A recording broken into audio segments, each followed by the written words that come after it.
Aqui nesse segundo módulo a gente basicamente vai começar a introdução aos investimentos e aí eu vou começar falando de renda fixa. Vamos lá. Então, o que é renda fixa? Investir em renda fixa é o mesmo que emprestar dinheiro para um banco, para uma empresa ou para o governo. Em contrapartida, você, como investidor, recebe uma remuneração. Essa é uma forma de captar recursos e financiar projetos ou negócios para quem emite esse título. Vamos lá, uma explicação simples. Eu, Roberto, tenho R$1.000. Desses R$1.000 eu vou no banco, viro para gerente ou para o gerente do meu banco e falo, olha, senhor, senhora, eu tenho R$1.000 aqui e eu quero investir em algo que me dê uma remuneração. Ele pode me oferecer, olha, nós temos aqui um CDB, você pode investir num título do Tesouro, ou seja, você está emprestando o dinheiro, no caso de um banco, para ter um retorno, uma remuneração sobre o seu investimento, no caso de um CDB, ou você empresta seu dinheiro para o governo, no caso de títulos públicos. Beleza? Então, na grande maioria das vezes, as aplicações de renda fixa atraem os investidores pela previsibilidade, uma vez que as condições de rentabilidade são determinadas no momento da aplicação. O investimento ele pode ser pré-fixado ou pós-fixado, quando o retorno depende do indexador a que estiver atrelado. Quando a gente fala em pré-fixado, o próprio nome já diz, pré-fixado, pré-determinado. No momento da contratação daquele investimento, você vai saber quanto você vai ganhar lá na data de vencimento. Pós-fixado não, pós-fixado ele é diferente. Pós-fixado ele tem uma rentabilidade ao longo, ele vai acumulando uma rentabilidade ao longo do período de investimento. Então essa é a grande diferença entre um pré-fixado e um pós-fixado.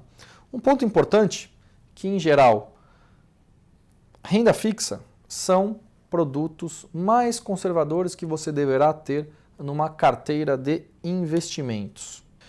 Veja que um ponto muito importante dos investimentos em renda fixa é que não só renda fixa, aqui a gente pode citar qualquer tipo de investimento e aí até para a nossa vida, né? Quanto maior o risco e o tempo que esse dinheiro ficar aplicado, maior poderá ser o retorno do investidor. Por exemplo, os ativos de renda fixa de longo prazo, eles tendem a ter uma taxa de retorno maior do que os de curto prazo. Por quê? Porque o seu dinheiro vai ficar aplicado por mais tempo em algum ativo. Então ele não vai estar no seu bolso, o risco, de certa forma, ele é um pouco mais elevado, por isso que eles tendem a ter um retorno um pouco maior. Investir em renda fixa não garante exatamente que você estará livre de oscilações na rentabilidade, pois podem ocorrer, por exemplo, variações na taxa de juros do país, aqui no caso do Brasil, e por consequência impactar em alguns ativos, isso eu vou mostrar um pouco mais para frente. Vamos entrar aqui na questão do FGC, Fundo Garantidor de Créditos, né? Famoso FGC, para algumas pessoas que ainda não conhecem. O FGC ele é uma entidade privada, sem fins lucrativos, e ele é responsável pelo socorro a correntistas, poupadores e investidores em caso de falência da instituição financeira. No final de 2017, nós tivemos uma mudança de regra no FGC. Anteriormente, a regra era, o investidor ele poderá ter aplicado até R$250 mil por CPF por instituição financeira. Isso aí não havia limite nenhum. O limite era R$250 mil. No final de 2017, no apagar das luzes, praticamente ali próximo do Natal, nós tivemos uma mudança de regra no FGC e que eu mostro aqui para vocês. A regra atual, então, estabelece um teto de R$1 milhão por CPF ou CNPJ num período de 4 anos para garantias pagas pelo FGC. O limite é de R$250 mil por CPF ou CNPJ e conglomerado financeiro. Se ficou muito confuso, aqui embaixo eu explico um pouco melhor isso. Na prática, se o investidor receber R$100 mil em pagamento de garantia do FGC, ele pode receber até R$900 mil adicionais num período em 4 anos. Então, por exemplo, você tem investido esse R$1 milhão, sendo R$200 mil em 5 investimentos. Você não acredita que esses 5 conglomerados financeiros, instituições financeiras, por exemplo, eles vão quebrar ao longo dos próximos 4 anos. Então, se um desses quebrar, você ainda tem esse outro limite dos R$800 mil ou dos 4 anos. Um ponto muito importante que é uma dúvida que muita gente me pergunta. Bom, Roberto, se a instituição financeira que eu estiver investida quebrar, eu recebo só o principal ou recebo o principal mais os juros, ou seja, a rentabilidade de período? Você também recebe os juros investidos naquele período. Então, por exemplo, chegando no limite de R$250 mil, aqui num conglomerado financeiro, se você tem 30 mil, você está com dinheiro investido durante 3 anos, sua rentabilidade está em, por exemplo, R$40 mil, você está ganhando R$10 mil e aquele conglomerado quebrou, foi fechado, decretado falência pelo Banco Central, enfim. Você recebe os R$40 mil e não só os 30 da aplicação principal. Vou mostrar aqui para vocês no slide, olha só.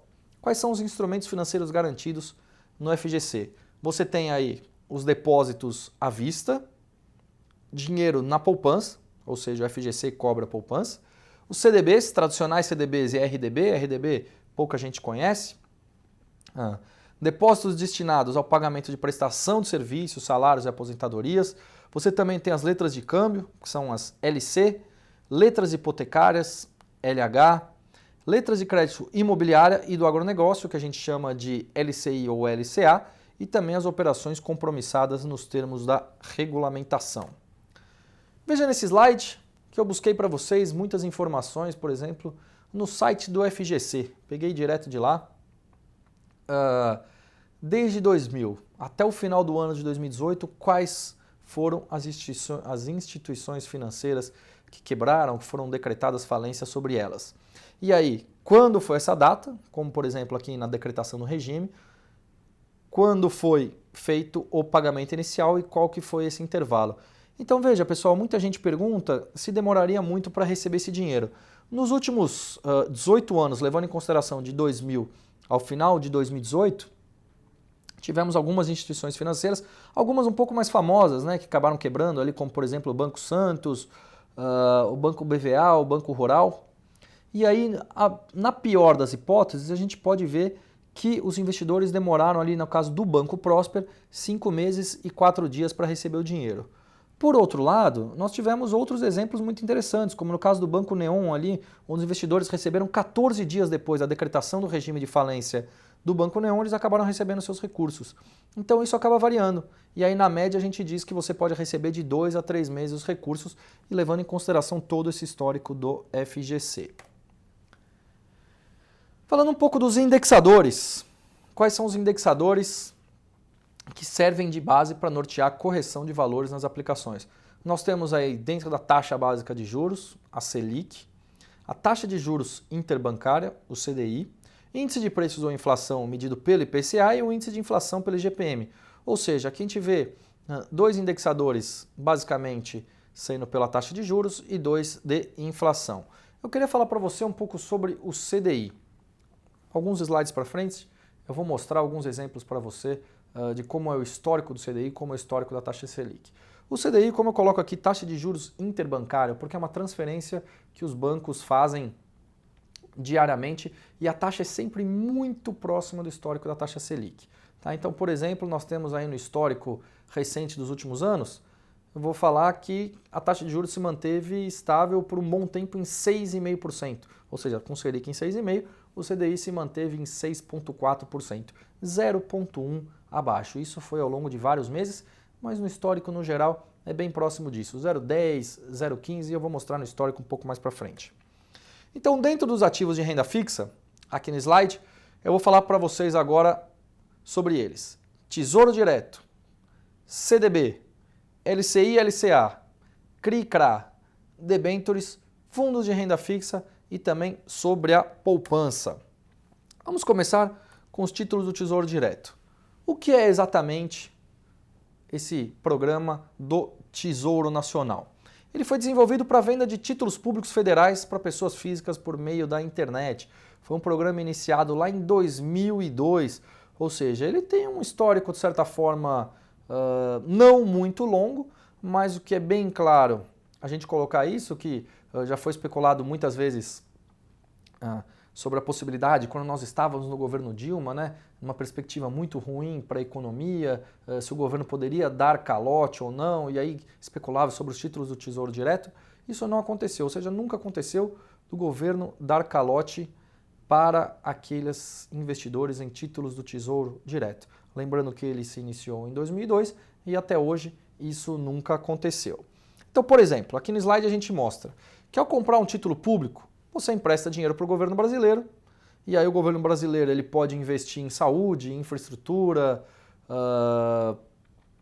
hospitais, enfim, o governo brasileiro pode investir esses recursos de várias maneiras. Em troca disso, você recebe o direito de receber no futuro uma remuneração por esse empréstimo. Há os títulos pré-fixados e há também os pós-fixados. Eu já comentei um pouco disso agora há pouco, mas vale a pena a gente comentar novamente. Os pré-fixados são aqueles indicados para os investidores que olham muito mais o médio prazo, né? Por quê? Porque você sabe o dinheiro que você vai receber se ficar com o título até o vencimento. Então, por exemplo, antes das eleições de 2018, nós tínhamos ali uma disputa entre o candidato do PT, Fernando Haddad, e o candidato do PSL, Jair Bolsonaro, e ali acreditava-se que o candidato do Partido dos Trabalhadores poderia vencer as eleições. E aí, falando um pouco do cenário, já misturando um pouco isso aqui, poderia ser uma economia, de certa forma, um pouco mais intervencionista, daquilo que a gente já viu da ex-presidente Dilma Rousseff também. Então começou-se a criar uma perspectiva, não de medo, né, mas uma perspectiva negativa em relação a isso. E as taxas concedidas nos títulos do Tesouro pré-fixado, eles acabaram subindo um pouco mais.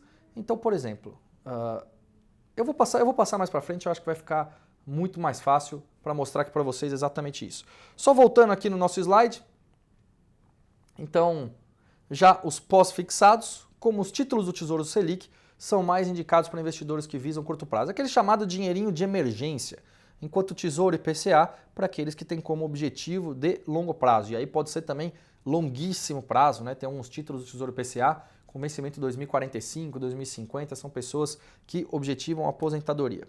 Falando especificamente de cada tipo de título público, nós temos aí primeiro o Tesouro Selic, é um título com rentabilidade diária, vinculado à taxa de juros da economia, taxa Selic. O resgate do valor investido e dos juros pode ocorrer no momento de resgate ou no vencimento do título. Fazemos uma conta aqui simples. Por exemplo, quando a taxa de juros está em 6,5% ao ano, a Selic, conta de padaria, não é uma conta exata. Você divide, por exemplo, esse 6,5% por 252. Por que 252? 252 dias úteis. Então você vai ter uma rentabilidade diária, todos os dias, esse título do Tesouro se rentabilizando. É importante a gente colocar isso. Outro ponto, ele tem uma data de vencimento, mas você pode resgatar em qualquer dia, não precisa esperar até o vencimento dele. Tá? Essas são especificações muito características dos títulos do Tesouro Selic. Voltando aqui para o nosso slide, então, vamos falar um pouco dos títulos do Tesouro pré-fixado. É um título com rentabilidade definida no momento da compra, com resgate do valor aplicado, somado aos juros pré-determinados na data do vencimento. É sempre recomendável você levar esse título até o seu vencimento para não correr o risco de perda do capital investido em função da possibilidade ou até da perspectiva de que haja uma oscilação grande no preço do ativo. No próximo slide eu comento sobre isso. Há também, nos títulos do Tesouro pré-fixado, aquele que paga juros semestrais. Então, igualzinho, as mesmas características do pré-fixado, só que há a possibilidade de você, como investidor, receber juros semestrais. Isso é sempre um pouco mais recomendável para aqueles investidores que queiram receber um fluxo de dinheiro a cada 6 meses. Os títulos do Tesouro IPCA também têm essa possibilidade de recebimento de juros semestrais. Tá? O principal, eu sempre coloco, o pré-fixado, o principal, eu sempre coloco que é o mais recomendável. De novo, esse acabando, aquele que você recebe juros semestrais é mais para quem precisa de um fluxo de dinheiro semestral. Maravilha? Passando para o próximo slide, olha só que interessante aí. Nós temos 2 gráficos dos títulos do Tesouro pré-fixado, isso aí ambos em 2018. Veja que a gente começa ali no dia 2 de janeiro de 2018, primeiro dia útil, e vai até um pouco antes do segundo turno das eleições para presidente da República. Por que eu peguei exatamente essa data? Para mostrar, como aqui eu falei no slide anterior, do Tesouro pré-fixado, para você levar o seu título até o vencimento, para não correr o risco de perda do capital investido em função da possibilidade de oscilação no preço do ativo. Por quê? Porque ele tem sim, ele tem um preço, né? Veja aqui nesse gráfico um pouco do seu lado direito, os preços, né? Então, em 2 de janeiro, nós começamos ali com R$ 770, o título do Tesouro pré-fixado, PU base, é preço unitário base de cada título do Tesouro pré-fixado. Ele começou sendo negociado a R$ 770, ele foi para quase 820 em maio, depois caiu forte em junho para 780, depois subiu de novo, enfim, e chegando próximo das eleições a gente vê que ele engatou uma terceira ali numa tendência de alta até um pouco mais forte. Isso mostra o quê? Isso mostra, por exemplo, que quem comprou o título ali em meados de abril, final de abril, e quis sair no início de junho, pode ter sim perdido dinheiro. Por outro lado, a nossa recomendação para você é que sempre compre um título do Tesouro pré-fixado e leve ele até o vencimento. Por quê? Porque essa oscilação toda ela vai ser passageira. Mas como o próprio nome do título já diz, pré-fixado, a partir do momento que você compra, você levando ele até o vencimento, você vai ter esse recurso de acordo com o combinado ou com o contratado ali atrás, ok? E por que isso aqui oscila bastante, né? Como eu estou mostrando na taxa e também o PU base? Basicamente em função das perspectivas de cenário da economia nacional. Veja que a taxa do Tesouro pré-fixado, com um vencimento determinado, ela começou ali sendo oferecida por 9% ao ano. E aí ela recuou para baixo dos 8%, depois subiu acima dos 10%, ou seja, quando sobe essa taxa, a gente vê que atingiu um pico acima de 10% ao ano ali no final de junho, é porque os riscos são um pouco mais elevados. Já quando a taxa está um pouco mais baixa, é que a perspectiva de cenário é um pouco mais amena, está num cenário um pouco mais tranquilo. Mas, de novo, estou dizendo que esses momentos podem ser passageiros. Por isso que nós recomendamos que você leve sempre até o vencimento, para ter lá no vencimento, no dia final, que você tenha aquele valor contratado, pré-definido, pré-determinado no momento que você comprou. Mas, de novo, podem haver oscilações ao longo do caminho.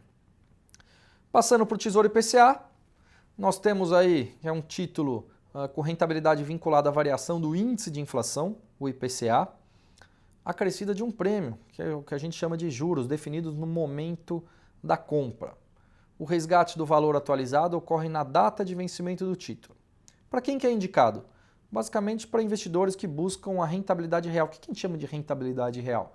São juros pagos no momento da compra, menos a inflação, e aí a gente dá um pouco de exemplo também um pouco mais para frente. No mesmo caso dos títulos do Tesouro pré-fixado, aqui também tem o Tesouro IPCA com juros semestrais, conforme eu comentei anteriormente.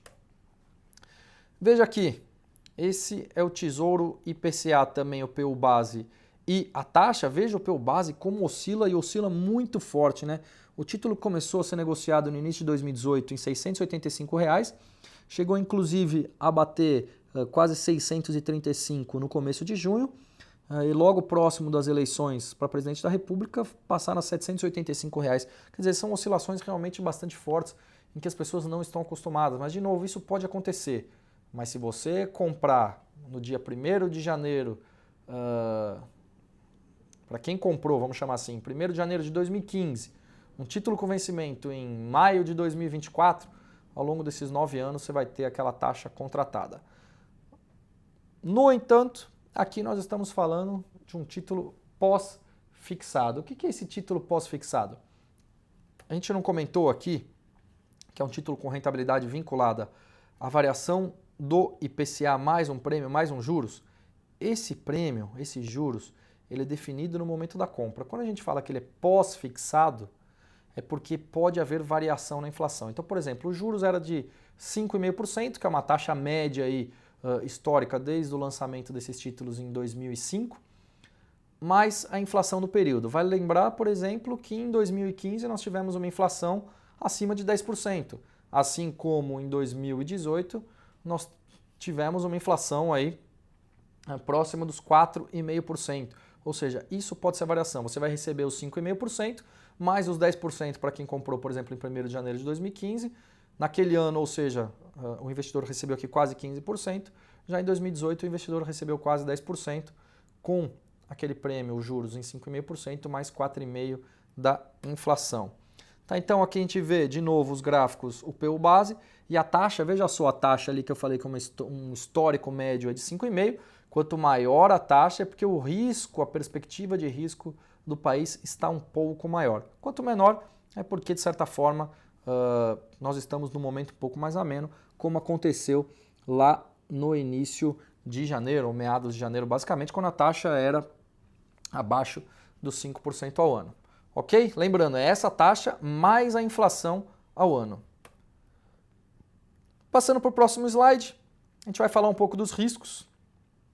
Eu quero colocar aqui que os títulos públicos são 100% garantidos pelo Tesouro Nacional e também poderia citar outros riscos, como de crédito, de mercado, de fraude, de oscilação nos preços dos ativos, mas eu queria botar um ponto muito importante para você. Todo investimento tem risco, todos. Alguns têm mais, outros têm menos. Quando você compra um título do governo, um título público, ele basicamente deve ser aquele título, aquele ativo de menor risco no seu país como um todo. Até porque no histórico, na média histórica aí, nós temos que o investidor brasileiro, pessoa física, ele tem cerca de 1% só do dinheiro no Tesouro Nacional, nos títulos públicos. Os outros 99% estão, quem detém esses outros 99% são instituições financeiras, investidores estrangeiros, fundos de pensão, fundos de investimento, fundos de previdência, ou seja, se o governo der calote, não vai dar só nas pessoas físicas. A gente já tem aí um sinal de catástrofe, né, praticamente, na nossa economia. Então, pode acontecer? Pode. A chance disso acontecer? Não sei, isso vai depender muito do momento da economia e tal, mas não acredita. O risco aqui é extremamente baixo. De novo, todo investimento tem risco. Vale considerar a poupança. No início dos anos 90 nós tivemos aí o confisco da poupança no governo Collor. Então por isso que a gente coloca isso aqui. Mas de novo, títulos do Tesouro Direto, títulos públicos, não só do Brasil, mas em grande parte ou enorme parte dos países, ele deve ser o investimento com menor risco, porque a garantia é o governo que está por trás. Beleza? Passando aqui então, aplicações mínimas. Com o objetivo de democratizar o acesso aos títulos públicos, o Tesouro Nacional permite aplicações a partir de R$30. R$30. Antes de 2002, esses títulos, basicamente, eles só eram possíveis serem comprados através dos fundos de investimento. Né? Então, depois de 2002, quando o governo resolveu lançar esse programa do Tesouro Nacional, de título público com acesso para as pessoas físicas, foram sendo modificadas algumas regras, até que atualmente nós temos aí aplicação mínima a partir de R$30, ou seja, quem tem R$30 pode comprar um título do Tesouro tranquilamente, naturalmente, sem problema algum. Vai lembrar que isso equivale a no mínimo 1% do título público que eu mostro para vocês nesse próximo slide. Veja só, esse próximo slide ele mostra os preços e as taxas dos títulos públicos disponíveis para investir. Então, por exemplo, isso aqui foi buscado lá do site do Tesouro. Você tem alguns que são indexados ao IPCA, como o Tesouro IPCA 2024, outros com vencimento em 2035, outros com vencimento em 2045, os títulos do Tesouro pré-fixado e o Tesouro Selic. Veja aqui, você tem, basicamente, nesse que tem o vencimento em 2024, ele tem uma taxa de R$4, ele tem uma taxa de rendimento de 4,8, ou seja, é 4,8 mais a inflação ao ano. O valor mínimo dele é R$48. Por quê? Porque o preço unitário dele é 2.403 nessa data que nós estamos gravando o vídeo. Isso aqui oscila, lembra que a gente mostrou para vocês lá naqueles gráficos, tá bom? E por que esse aqui é R$48, só que não é 1%? Uma coisa bastante simples. Se é no mínimo 1%, aqui seria, não daria acesso para o pequeno investidor e por isso que é cobrado dessa forma. Aqui tem basicamente 2%, né, que é R$48, aqui ele é 2.400, tá certo? Nos títulos do Tesouro pré-fixado, veja que você pode investir aqui a partir de R$30 e no Tesouro Selic um pouco diferente, né? 1% de 9.769, nós temos aqui a partir de R$97, você já pode começar a investir. Veja aqui, no Tesouro Selic ele tem um vencimento, nesse caso, no momento que nós estamos gravando esse vídeo, que isso aqui pode ser alterado todos os anos pelo governo federal, tá? Esses vencimentos, especialmente eles são modificados na virada de cada ano. Mas com o vencimento do Tesouro Selic em 2023, 1º de março de 2023, você não precisa carregar ele até o vencimento. Você pode vender no dia que você quiser, na hora que você quiser, por isso que a gente chama aquele dinheirinho de emergência, que ele rende diariamente e aí ele tem um vencimento aqui fixo. E nesse dia aqui, basicamente, nesse caso do dia 1º de março de 2023, ele vai vencer e você vai receber naturalmente o seu dinheiro, o principal investido, mais os rendimentos aplicados. Além disso, é bom sempre salientar que você pode sair qualquer dia, não precisa levar até o vencimento, ok? Passando um pouco agora para o CDB. O CDB é o Certificado de Depósito Bancário. Ele é um título privado, emitido por bancos, com o objetivo de captar recursos para financiar atividades, como por exemplo a de crédito. Eu quero colocar para você que o CDB é aquele investimento que eu acredito que seja o mais tradicional aqui, ou mais popular do mercado brasileiro. Os bancos grandes, os bancos de varejo em geral sempre ofereceram os CDBs. Por exemplo, você tem aí R$1.000, você quer investir num banco, o gerente do banco vai virar para você e falar assim, olha, Roberto, eu tenho aqui, me dê os seus R$1.000 e você vai investir num CDB que te paga 80% do CDI. Em geral, os grandes bancos eles oferecem taxas muito ruins, principalmente para o pequeno investidor, de R$1.000, R$5.000, R$10.000, até R$50.000, que é o que a gente pode chamar de pequeno investidor, isso levando em consideração aí que esse número é praticamente infinito, Então, quando você coloca R$1.000, R$5.000, R$10.000, os grandes bancos sempre vão te oferecer taxas ruins. 80% do CDI, 85% do CDI, sempre leve em consideração essa taxa. Quantos por cento do CDI rende o seu CDB? Você que está nos assistindo agora e tem um CDB, independentemente do banco, pega o seu telefone agora, ou se você está assistindo no final de semana ou à noite, liga amanhã para o seu gerente, para a sua gerente de banco e pergunta, olha, o meu CDB rende quantos por cento do CDI?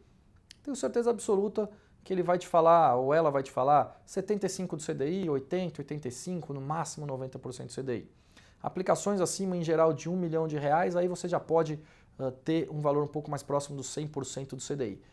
Quanto maior esse percentual do CDI, melhor vai ser o seu rendimento. Ou seja, se você investe num CDB que te paga 75%, 80%, 85% do CDI, é uma taxa muito ruim.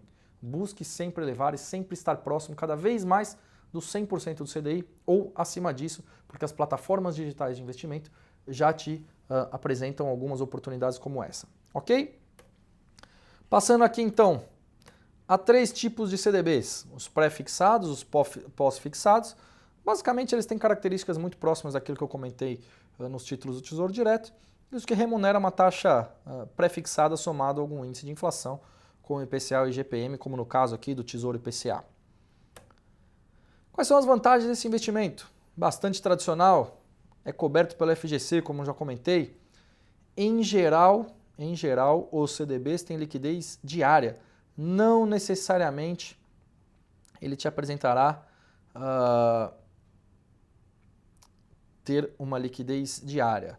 Você pode comprar, por exemplo, CDBs cujo prazo de vencimento podem ser 6 meses, 12 meses, 24 meses, que são 2 anos, 36 meses, e aí, a gente voltando lá atrás nas características, quando eu estava falando o que é um investimento de renda fixa, você, por exemplo, quanto maior o tempo que você deixa seu dinheiro investido, maior poderá ser o retorno. Sempre procure também essa questão que é importante.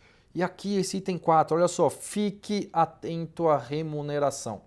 Será vantajoso investir num CDB quando a taxa dele estiver acima dos 100% do CDI. Fique atento à remuneração. Vou repetir. Será vantajoso investir num CDB sempre quando a taxa dele estiver rendendo sempre acima de 100% do CDI. Ok? Como você deve investir nos CDBs? Pesquise prazos e taxas. Esses ativos são emitidos e distribuídos por diversas instituições financeiras, então eles podem ter diferenças importantes. Que diferenças são essas? Basicamente, prazos e taxas. Qual o risco? Que você invista sempre dentro do limite do FGC, que a gente coloca lá de R$250 mil. Em geral, são aplicações a partir de R$1.000. Veja nesse caso desse slide que você tem aí alguns exemplos que eu tirei de uma plataforma digital de investimento, alguns CDBs, e aí você tem, por exemplo, o banco emissor, aqui nesse caso tem Banco Original, Banco Fibra, Banco Paine, Banco Agibank. O imposto de renda que a gente vai me falar mais para frente, ele é regressivo. Qual a rentabilidade desses? Veja que eu coloquei aí da ordem na maior rentabilidade para o menor. Existem CDBs, aqui nesse caso do Banco Original, de 121% para o vencimento de 1.461 dias, ou seja, você vai ter que esperar esse prazo todo. O que são 1.461 dias? Se eu não me engano, são 4 anos, né? Então veja só, quanto mais tempo você deixar esse dinheiro investido, naturalmente maior deve ser o retorno para você como investidor, 121% do CDI. Então, de novo, vamos lá, algumas questões muito interessantes que a gente já vem passando lá desde o início aqui do nosso curso, né? Você tem o CDB, ele tem uma rentabilidade de 121% do CDI. Eu dei um exemplo de quando a taxa de juros, a Selic, estava em 6,5%, o CDI estava em 6,4%, ou seja, nesse caso aqui é 121% desses 6,4%, o que vai dar basicamente ali próximo dos 8%. Ou seja, quando a taxa de juros estava em 6,5%, o seu dinheiro estava rendendo 8% ao ano. É uma taxa interessante se você for comparar, por exemplo, com a questão de risco. É um investimento muito seguro esse CDB, com a garantia da FGC de até R$250 mil por conglomerado financeiro, então a gente já coloca isso aqui também. Vocês podem ver que a gente vem falando várias características e aí apresenta para vocês exatamente de acordo com os exemplos aqui, para saber qual que se adequa um pouco mais ao seu perfil, para você entender um pouco mais as características de cada um. Voltando para o nosso slide, a gente pode ver ali o valor mínimo de investimento, né? Alguns da maioria deles aqui, nesse caso, nessa data específica do qual foi tirado, investimento mínimo era de R$5 mil, mas no segundo, ali, Banco Original, rentabilidade de 120% do CDI, o vencimento 2 anos, 730 dias e o valor mínimo R$1.000. Para você comprar, é só clicar naquele carrinho azul, basicamente colocar o valor que você quer investir e aí você comprou o seu CDB, ou seja, você virou um investidor de um CDB. Vamos passar agora para as LCI e LCA, bem conhecidas aí de muita gente, algumas que só ouviram falar, mas não entendem bolhufas. Vamos passar aqui para as características que são importantes. LCI, o que é isso? Letra de crédito imobiliário. As LCAs, letra de crédito do agronegócio. São ativos de renda fixa. São emitidos por instituições financeiras com o objetivo de financiar, respectivamente, o setor imobiliário, no caso das LCIs, e do setor agrícola, no caso das LCAs. Também podem ter rentabilidade pré ou pós-fixada. Aí vem uma questão muito importante. No caso das LCI e LCA, a isenção do imposto de renda para pessoas físicas. Se a gente for voltar lá para trás, 2013, 2014, quando começaram de fato as emissões de LCI e LCA, as taxas eram muito interessantes, elas eram muito vantajosas. A gente ainda não passava por um período de forte recessão no nosso país, como foram principalmente os anos de 2014, 15, que até voltando um pouco mais para 16, mas 14 e 15 foram anos muito ruins. Mas 2013, especialmente quando começou isso, essa questão da isenção do imposto de renda para pessoas físicas era muito importante, era muito interessante. Por quê? Porque muitas das LCIs e LCAs, elas eram emitidas com uma taxa oferecida para você, investidor, por exemplo, a 100% do CDI. 100% do CDI entre uma LCI ou LCA e um CDB são características que são praticamente iguais, conforme eu já tinha mencionado. Só que como no caso delas você tem a isenção no imposto de renda, no final das contas, a sua LCI e LCA seria mais vantajoso do que investir no caso de um CDB. Isso comparando esses dois daquele período lá de trás. Beleza? Daqui a pouco eu vou mostrar alguns exemplos para vocês. Voltando aqui então para o nosso slide. LCI e LCA também investimento de baixo risco, se você considerar a garantia do FGC. E tem a questão da liquidez, né? Porque em geral os recursos eles só podem ser resgatados apenas na data de vencimento do ativo. Isso é importante a gente colocar também. Como investir em LCI ou LCA? Você tem que pesquisar também qual prazo e taxa você deseja obter no período de aplicação. Aplicações mínimas, elas podem partir de R$1.000, mas em geral elas partem de R$5.000. E o prazo de emissão é no mínimo 3 meses em geral e também em geral no máximo 3 anos. Por que é importante colocar essa questão do prazo? Porque o seu dinheiro, naturalmente, ele vai precisar ficar preso ao longo do período de investimento. Preso entre aspas, né? Você até pode resgatar, mas muito provavelmente você vai acabar pagando uma multa por isso. Então a recomendação é que sempre antes de você investir, que você procure essa questão do preso, que você procure essa questão do prazo de investimento. Olha só os exemplos aí também. Então nós temos LCIs e LCAs, que também peguei exemplo de uma plataforma digital de investimento. Você tem ali do Banco Original, Banco Fibra, BC Brasil, Indusval e Banco Alfa.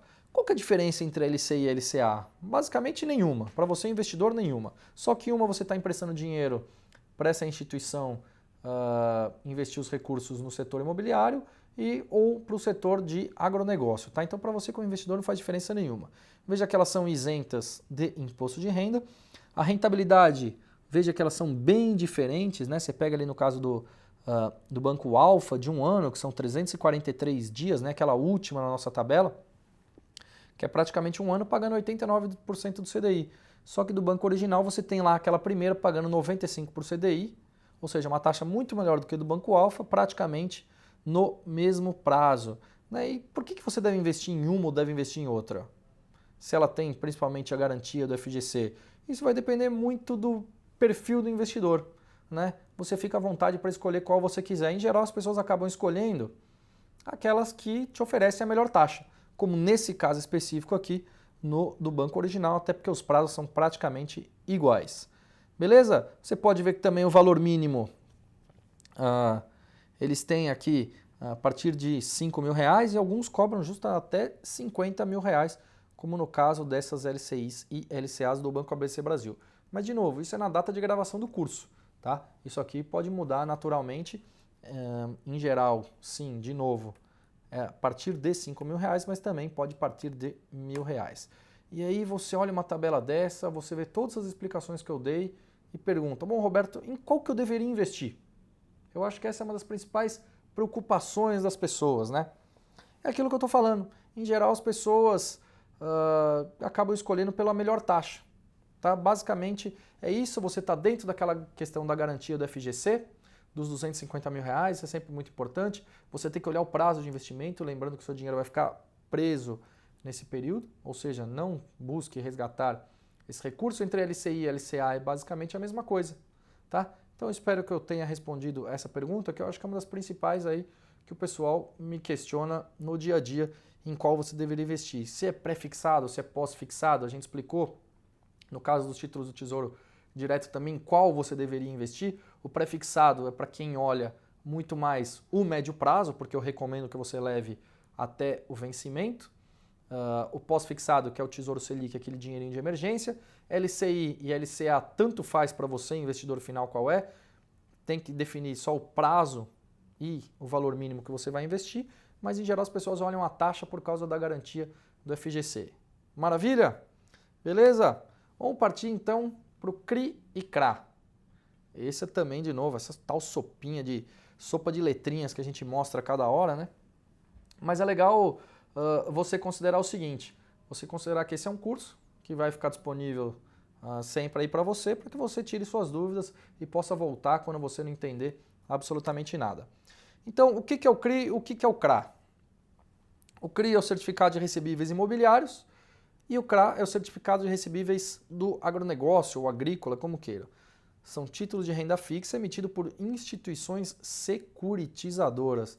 Né? Aqui você vê que começa, teoricamente, a ficar um pouco mais complicado, mas para você, investidor final, eu vou explicar daqui a pouco também essas diferenças que são muito simples. E qual que é o objetivo de um CRI e de um CRA? É o de financiar o setor imobiliário e agrícola, respectivamente, assim como a gente tinha visto ali na LCI e LCA, só que são ativos bem diferentes, ok? CRI e CRA, por exemplo, não possuem garantia do FGC, é importante, não possuem garantia do FGC. Também, como no caso das LCIs e LCAs, a isenção do imposto de renda para pessoas físicas. A liquidez aqui também é reduzida. A recomendação é que você resgate apenas na data de vencimento do ativo, No entanto, você pode sim resgatar antecipadamente. Você não vai pagar uma multa por isso, como no caso das LCIs e LCAs, mas você pode pagar, por exemplo, se você comprou um CRI da Cyrela, por exemplo, que é uma empresa grande, bastante conhecida aí no cenário nacional do ramo de construção civil, você tem um CRI de Cyrela e ele só vence lá em 2035, mas você quer vender em 2025, você pode sair antes? Pode.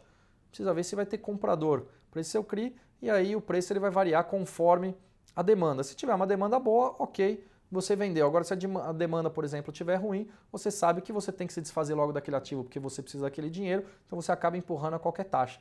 Isso pode acontecer, por exemplo, aqui no caso de um CRI, de um CRA, como acontece também no caso de outros ativos. Aí, muitos a gente pode até colocar na questão de imóveis, né? Quando uma pessoa está muito apertada, ela acaba empurrando o imóvel dela que ela detém por qualquer preço. Não qualquer preço, obviamente, mas um preço muito abaixo do que o preço que ele equivaleria na realidade. Tá? Em geral, os CRIs e CRAs, as aplicações mínimas partem a partir de R$1.000. Esse é outro ponto que eu queria falar aqui para vocês, a questão da aplicação mínima. Né? O CRI e o CRA, eles entraram basicamente sob os olhos assim, das pessoas físicas em 2016, em 2015, 2016, mais ou menos. Né? Antigamente eram só investidores qualificados, né, que eram quem tem acima de R$1 milhão como patrimônio declarado, ou investidores institucionais, que são aqueles investidores de bancos, fundos de investimento, que podiam comprar.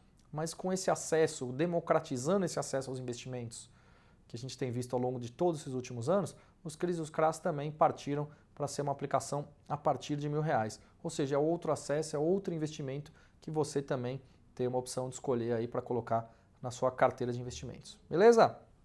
Voltando aqui então, a depender da emissão de cada título, essa questão da aplicação mínima, tá?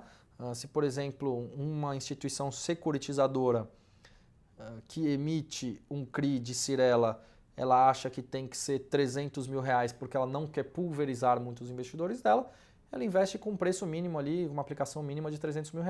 Mas em geral, ao longo desses últimos meses, desde praticamente 2016, 2017, a gente vê CRIs e CRAs com aplicação mínima de R$1.000. Um outro ponto muito importante, que na maioria deles, das emissões, os prazos eles acabam sendo mais longos, né? São prazos de 5 a 8, 10 anos, especialmente se a gente comparar com LCIs e LCAs, que eram de 3 meses em geral, né? De 3 meses em geral a 3 anos, as LCIs e LCAs elas são emitidas entre 5, 8, 10 anos, ok? Na prática, para o pequeno investidor, em termos de rentabilidade, não há grandes diferenças entre investir numa LCI ou LCA e num CRI ou CRA. Nesse caso, vale observar o risco. Por que vale observar o risco?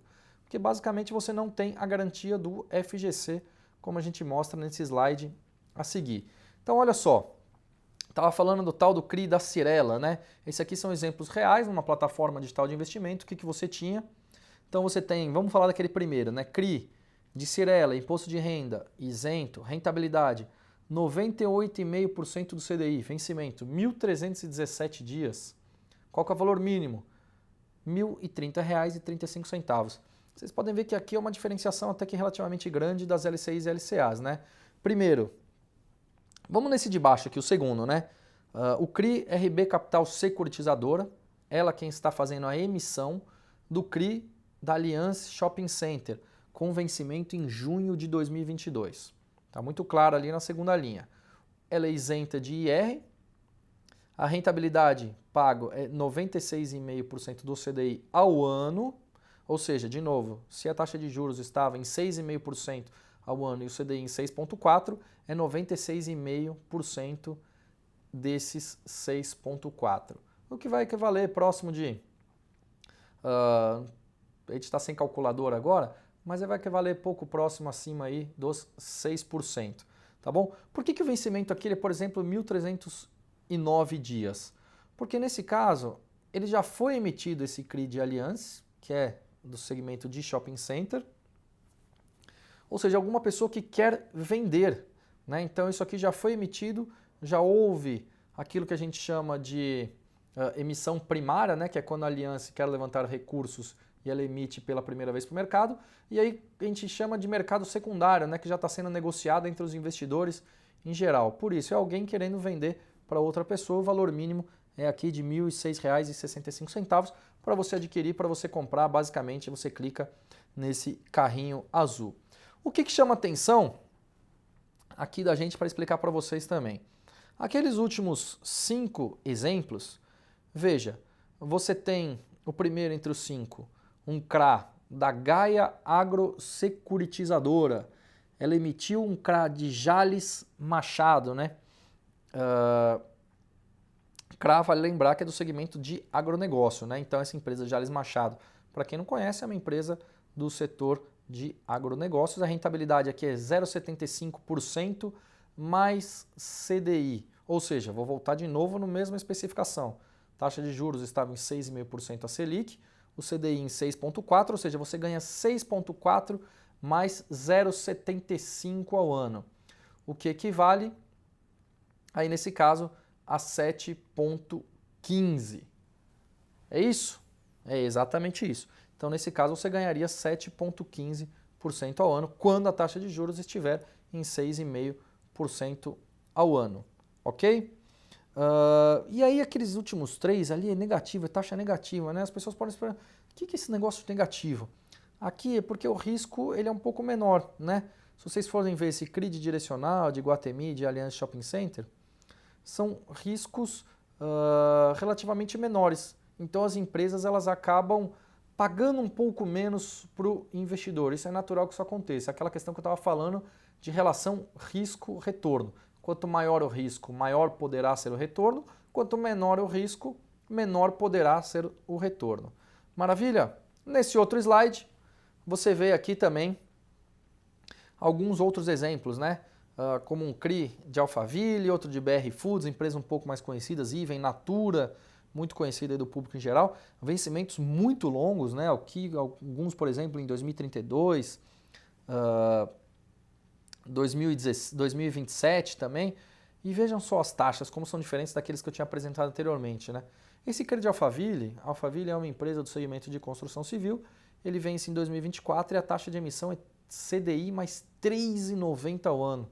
Né? Para alguém oferecer uma taxa muito relevante e muito interessante como essa para o investidor, é que os riscos naturalmente eles devem estar muito maiores.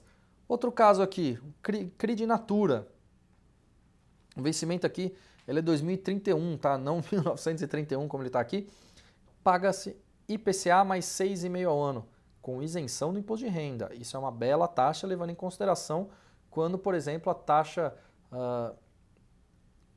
dos títulos do Tesouro Direto está cerca de 5,5% ao ano, que é uma média histórica, até porque se aqui ainda você tem a isenção do imposto de renda, isso aqui tem uma rentabilidade muito mais interessante. Mas veja que o PU aproximado, ou seja, o preço unitário aproximado, mínimo, é a partir de R$350 mil. Então isso aqui restringe o acesso de muita gente a alguns investimentos que são aí, em tese, bastante interessantes e muito rentáveis. Aquele penúltimo lá que chama muita atenção também, né? O CRI de Olímpia, com vencimento em 2022, dezembro de 2022, pagando IGPM mais 18,4% ao ano. Isso aí é praticamente uma loucura, é muito difícil de a gente encontrar isso no mercado, mas para pagar uma taxa extremamente como essa, de novo, o risco deve estar muito elevado da empresa, então há uma possibilidade sim de risco de calote. Não é que ela não vai pagar, mas de novo, o risco é mais elevado. Tá certo? Antes de entrar nas debêntures, então, queria aqui passar um pouco para trás e falar um pouco para vocês que até aqui a gente já mostrou os títulos do Tesouro Direto, CDBs, LCI, LCA e CRI e CRA. Vocês viram que desde lá de trás a gente começou contando o que é renda fixa, quais as características de cada investimento e as diferenciações de cada um desses. Então, para você que está na dúvida, né, até aqui a gente falou de muita coisa, aonde você deve investir, o que você vai fazer, você tem que entender as características de cada um e ver aquilo que se adequa melhor aos seus objetivos, e isso a gente vai falar lá no final também. Beleza? Voltando aqui então, vamos falar das debêntures. Mais um ativo de renda fixa. São títulos de dívida de médio e longo prazo que conferem a seu detentor um direito de crédito contra a companhia emissora. Essas partes às vezes muito teóricas, né? Parecem um pouco difíceis, aí eu explico para vocês já já. Todas as características desse investimento, como prazo, remuneração e outros, são definidos na escritura de emissão. De novo, todas as características desse investimento, ou seja, dessa debênture, como por exemplo o prazo, você vai ser uma emissão de 3 anos, de 5 anos, de 10 anos. A remuneração, se é percentual do CDI, se é percentual da inflação medida pelo IPCA, isso tudo vai ser definido na escritura de emissão desse ativo. Ou seja, a Petrobras quer emitir uma debênture para investir nas suas plataformas X aí que ela teria. Então a Petrobras ela emite uma debênture para 10 anos, pagando 100% do CDI. Tudo isso vai estar definido na escritura de emissão.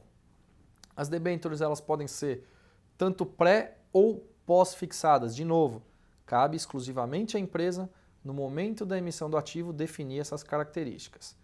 Inclusive, elas podem estar atreladas a indicadores de inflação ou juros.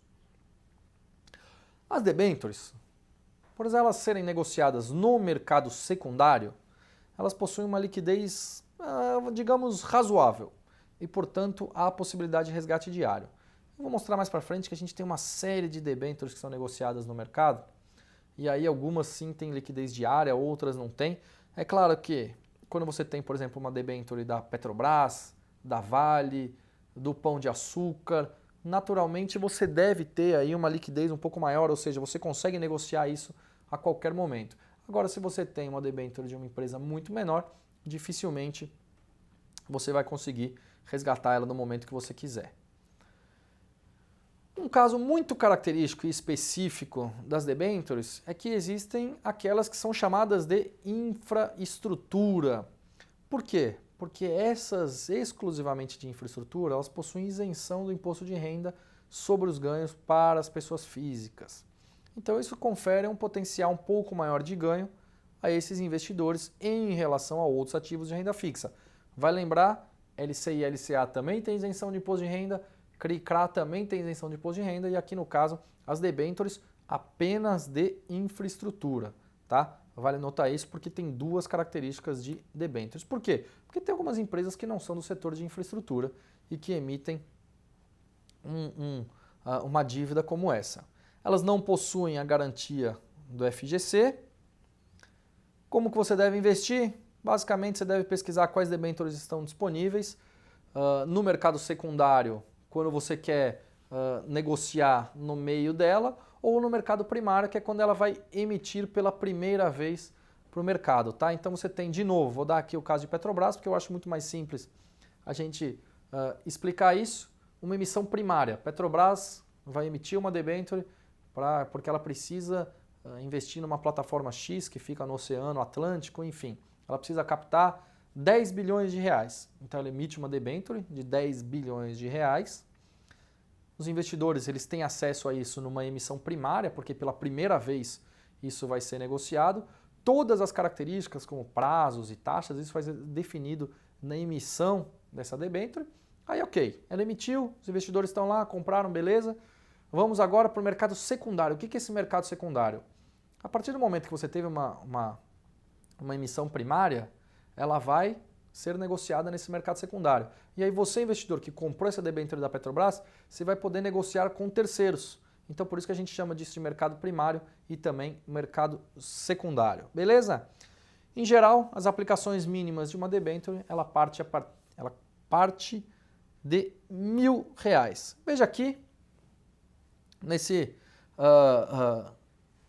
nessas características, assim como eu mostrei os outros exemplos para vocês, você tem debêntures, todas aqui basicamente são de infraestrutura. Por que eu estou falando isso? Porque a gente já consegue ver no caso do IR que elas são isentas, certo?